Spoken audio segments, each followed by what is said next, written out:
Class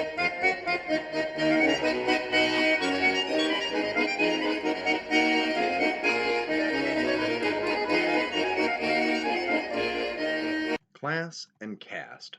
Is there really a difference, or are they really just two words to describe the same thing?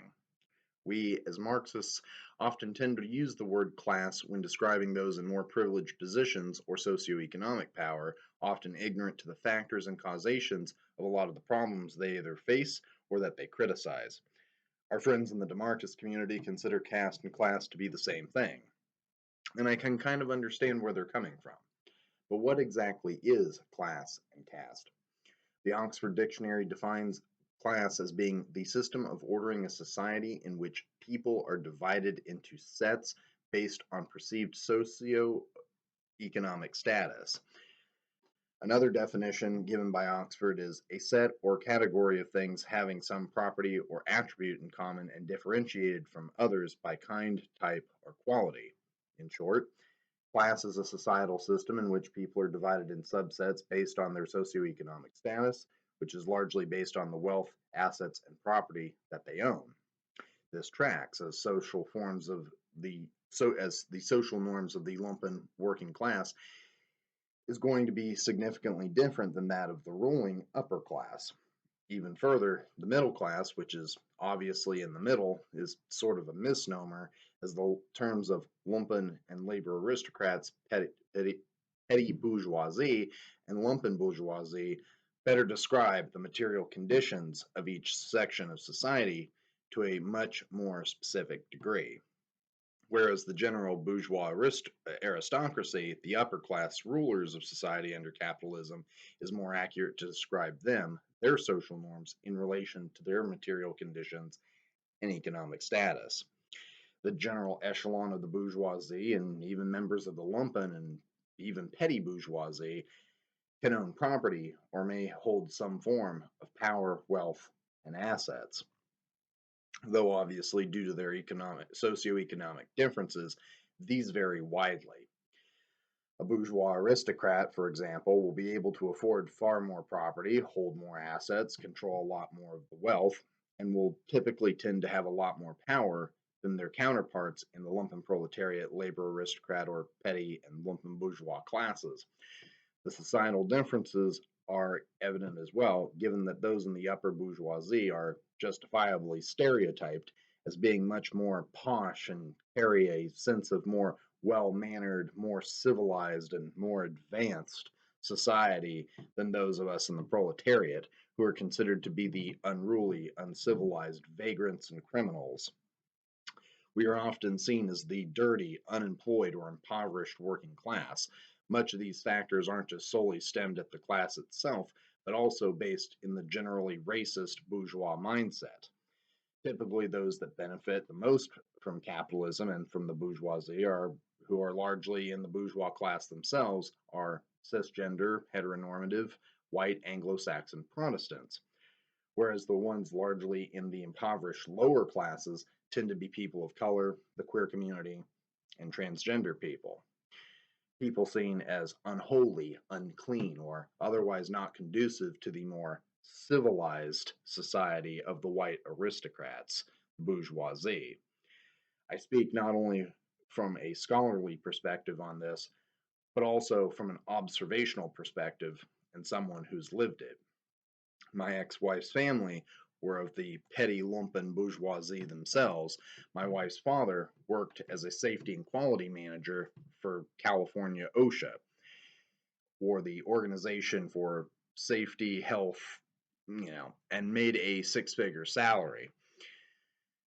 Now, they were not what you would call bourgeois aristocrats, but they certainly held more power, wealth, assets, and property than those below them. I came from a family who is largely labor aristocrats or petty bourgeois. I myself would consider myself to be in the lumpen aristocracy, given that I still struggle to pay bills and afford food. If it was just myself, I could not afford to live in general. My family has always rented, never owned property. I have always rented and never owned property. I have no assets, Hell, I can't even afford to even have any savings most of the time in my account. I'm not impoverished by any means, but I find myself facing many of the struggles that the lumpen proletariat does, but I do work, and I hold more privilege than those that do not. What separates me from the petty bourgeoisie and labor aristocrats is the fact that I understand the material conditions of society. I am self-aware of my own privilege and the injustice levied at those of us at the bottom rungs of society. My ex-in-laws were very much of a typical bourgeois mindset, where they neither understood and quite often would look down on the lower classes, and this was reflected in the way that I was often treated whenever I was around them. I felt like I was constantly walking on eggshells and trying to earn their acceptance because they looked upon me and my family as no different than the peasant class. Nothing that I ever said or did was good enough. But the intimidating atmosphere that they gave off just implied that I, myself, and my family were never going to be fully accepted or considered equal as them, nor did we want to or try to be. Our social norms varied greatly from theirs, and neither of us knew or were willing to change for the other, nor should one ever try to be. Now, I have described class and the material conditions, the societal norms associated with each, and how they interact and view one another. But what is caste? Well, our good old friend at the Oxford Dictionary once again describes caste as the system of dividing society into hereditary classes, any class or group of people who inherit exclusive privileges or are perceived as socially distinct. Essentially, caste cannot exist without class, but class does not exclusively have to include a caste system. However, it can be argued that class will inevitably lead to caste. Historically, and even today, we see it. It may not be inherently applied, but it is seemingly how it contributes to it.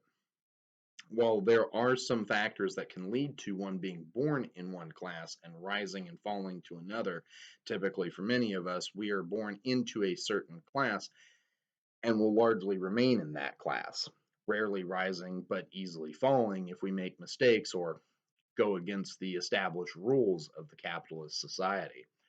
Therefore, it is safe to assume that one who is born in the lumpen or labor aristocracy will largely be condemned to that class for most, if not all, of their life, whereas someone who is born in the bourgeoisie will only continue to be within the bourgeoisie, rising higher, gaining more power, and even when they fall, rarely do they fall into the lower classes. It is with this knowledge that we can differentiate class and caste as not necessarily being inherently the same, but one being a product of the other. However, it can be easily argued that the two are the same in many regards. One who is born in the lower working class is at a more of a disadvantageous state due to their material conditions than someone in the upper or middle classes who have far more resources and thus more opportunities than them. Those in the middle class have both everything to gain and everything to lose because of their material conditions, and thus are more often than not the ones likely to tote the line of what is socially acceptable. The ruling class wields power, hence why they are called the ruling class, and in doing so, largely control the material conditions and the rules of society, ultimately playing the role of the puppet master that plays the other classes against each other for their own amusement. They have nothing to gain except more power and coveting of more wealth. They also have everything to lose, but as we have covered earlier, even when they lose, they still win, very rarely falling out of the ruling class itself. In summation, the class that you are born into can and often than not is repeated, thus leading to a hereditary caste-like vicious cycle. This does not mean that one is condemned to this, as certain factors can affect one's ability to rise and fall that many do overcome. However, for those of us not born into it or in an inherent privilege, the material conditions we have we have significantly impact our ability to grow beyond the class of origin. In the same way that the bourgeoisie rarely fall out of their own ruling class privilege, effectively perpetuating a generational or hereditary class system. It is either in spite of this realization that we can either unite against the ruling class and break down the societal barriers and the system of exploitation that perpetuates it, or we can remain divided and as a consequence continue to let them divide us and pit us against one another, only for the ruling class to remain in power, grow more wealthier and more powerful, while we fight for the scraps. I'm Red Pagan Nicole, and this has been Red Pagan Corner. Until next time. Thank you for watching. If you like news and politics from a leftist perspective, true crime, or informational videos on leftist philosophy and pagan belief practices, and would like to support the channel, please head over to my Patreon page and set up a monthly donation. Even a few bucks really helps me out. All links are provided in the description. Like, comment, and subscribe, and share on various social media. Hit the notification bell so that you never miss a video. I put out content regularly, so you will always get quite a bang for your buck.